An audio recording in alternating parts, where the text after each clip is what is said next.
Okay, so here today we have a rotary valve Lego engine, first of its kind, inspired by me.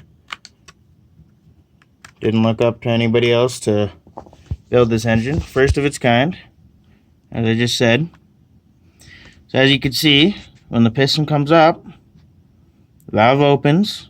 When the piston goes to its exhaust stroke, the valve closes, and the cycle continues. It's a very peculiar engine. It doesn't run that well because this is just a prototype. The valve still needs a lot of sealing. Might have to use some gasket maker for that. I'm gonna have to do a lot of modifications to make this actually work properly. But anyways, I'm just gonna turn on the vacuum and I'm gonna show it running. So let's get to it. I'll cut back when it's running.